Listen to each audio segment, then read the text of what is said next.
confusing, very present situation. I borrowed this from when Hurricane Harvey hit Houston.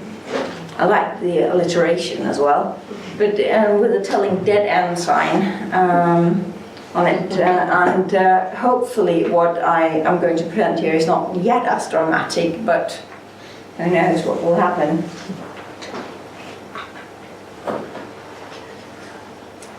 And well, Michelle already introduced the research project a bit, but I've been lucky enough from 2011 to 16 to work on 2 interdisciplinary projects, or around 3 actually, but mainly funded by the Research Council of Norway, with project partners from researchers from Norway, Denmark and the Netherlands, and local and regional heritage management from Northern Norway.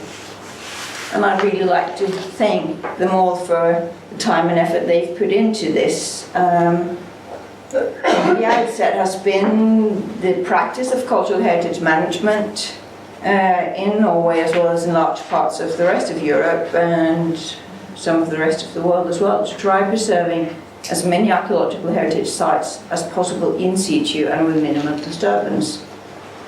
And this practice has been implemented for the past 25 years since the signing of the Valletta Treaty in 1992.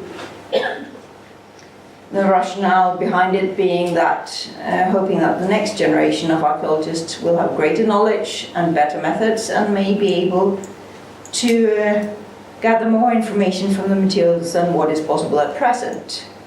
Of course, that's not necessarily the best of ideas, but we had no hard facts telling whether or not the sites were actually safe where they were, or whether climate change, any human interactions with the sites were threatening them.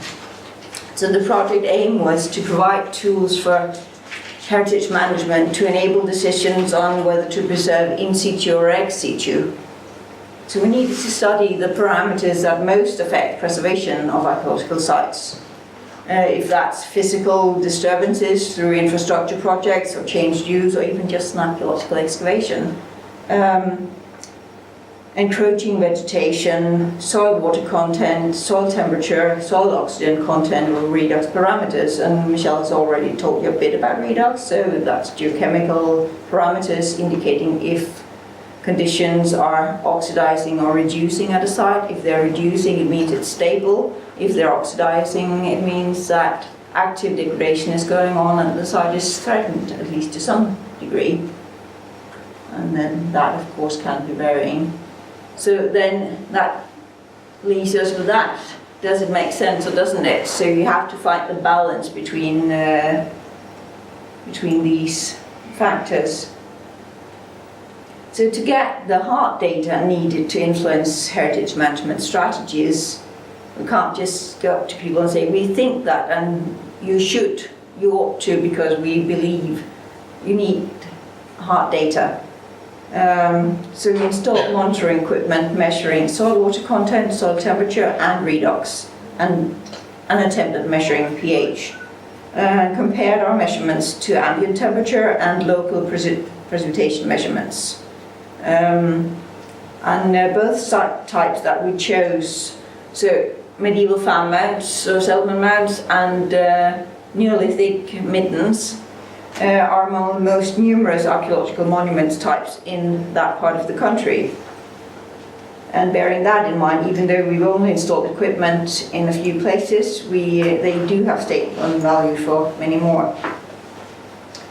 And in 2009, a Norwegian standard was established on environmental monitoring of archaeological sites. And our work has been in accordance with that. And it is rigorous, and it's probably time to renew it and discuss it a bit, but that's the standard we've been working with. And Ila and Christine nicely showed you the numbers, so I'll just do the more audience-friendly way with the map showing the expected effects of climate change on Norway. So it'll be more floods, more rains, fewer skiing days, a national disaster. But that also means less protective snow coverage for the archaeological sites, so that is a national disaster. And a change from snow to heavy, intense rainfalls, which may then accelerate the risk of landslides. Like we've seen on Svalbard this winter and in Greenland just this year. And landslides are not only detrimental to human lives and property, but they can also take away a whole archaeological site without any chance of investigation. And the farmlands were chosen as sites because they constitute the largest rural archaeological remains from the medieval period, equaling or surpassing the preserved deposits in the Norwegian medieval towns. There are around 900 of the farmlands that are listed as monuments, but since it was only the northernmost museum that actually listed them as monuments, we know that they are. I've excavated a few in the southern part of the country as well, so you could probably continue the dots down, but it was a question that during the initial registration of monuments in the 60s and 70s, it was decided that medieval was way too new, plus you get so many points on your maps, it was just frustrating. So it's one way of dealing with it. Medieval settlement layers are protected by law, but if you don't know they're there, you can't protect them. So that's one way of choosing. So the overall aim of the project was to evaluate the state of preservation of the deposits combined with sampling for soil macrofossils, pollen and geochemistry, and then monitoring the temperature, soil humidity and redox. And then after we put in all those probes and all that equipment, we filled back the trench with its own material. And the picture to your far left just shows how many people you can put into a 2 meter by 70 centimeters trench. That's true interdisciplinarity. And you've already seen some of this, but the farmland deposits all had high organic matter and high water content. pH was neutral to slightly basic or alkali, with low conductivity and good to excellent preservation conditions for organic material, measured in the geochemistry samples, and medium to good preservation conditions for inorganic materials such as glass and metals. And the conservation state perceived by the archaeologist on site, mainly me, varied from medium at the top to good or even excellent in the medieval settlement deposits. But that's a modified truth, because it is possible to see how climate change leads to escalating degradation. And we can even see through the paleoecological studies that degradation has taken place in the past. So surprisingly, though, these deposits were really wet and they had the good archaeological smell and everything, then the soil macrofossils were heavily degraded, and pollen was heavily degraded or not even there in the abundance that at least I would have expected. So that means that these layers have been exposed at an earlier stage and have degraded then, and then it's the next stable phase, which is this one. So some information has been lost, but there is still information. But our colleagues at the National Museum of Denmark also did degradation studies on soil samples exposing them to different degrees of water content and different temperatures. And if I just sum up the result, then for every 1 degree Celsius increase in temperature, the decay rates may increase by a minimum 3% at the Stone Age middens and up to 14% for the organic medieval deposits. And that means that a very large part of the archaeological sites in northern Norway are at risk of disappearing, or at least being rendered unreadable by the year 2100. And that's not that far away.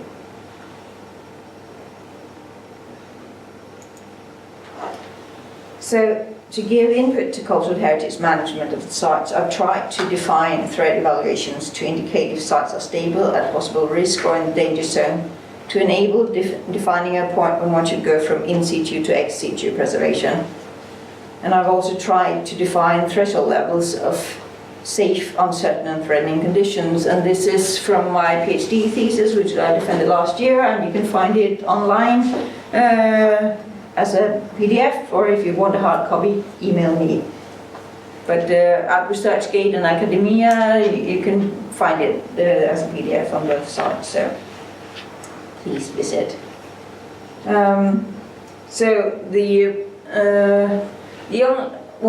we as archaeologists hate putting numbers on things. We like to just say that, everything is equal, but we can't do that when we have to prioritize. So Richard Hughes boldly put forward suggestions that of percentage change of soil moisture content at the EAA meeting in 2005. So those are the ones on your far left. The rest are my suggestions. So I put up this traffic light with the green being safe conditions, the yellow at possible risk, and the red at definite risk. And if a site has maybe 1 in the red zone, then you think about what's happening. But if it has all these parameters in the red zone, then you really need to decide what to do or accept that you're losing the site.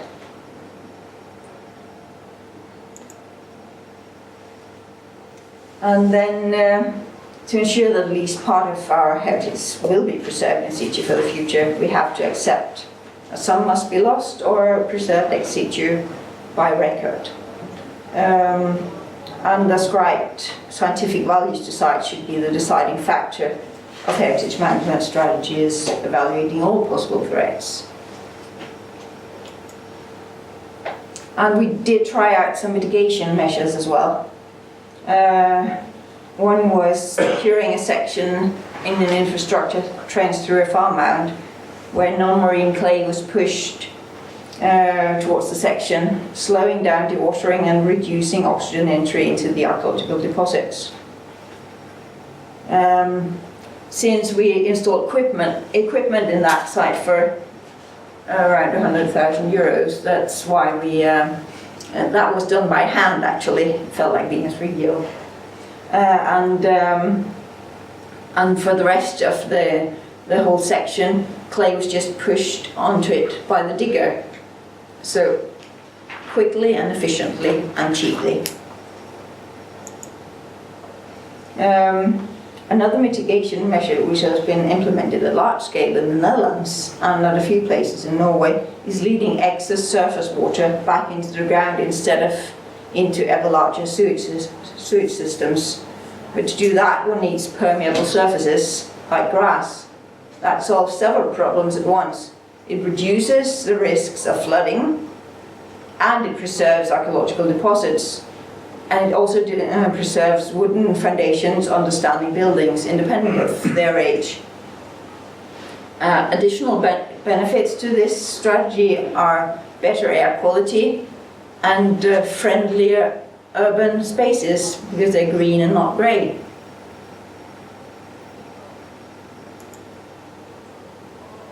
A further measure which has not yet been tested, but which came up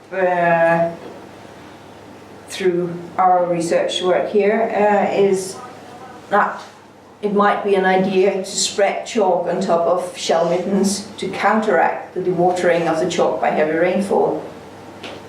Vegetation should be kept down if at all possible, and that goes for any kind of site.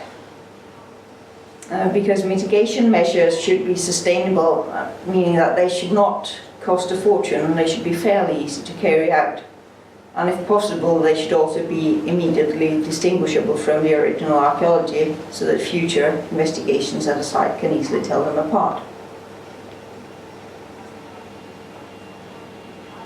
Thank you very much for your attention.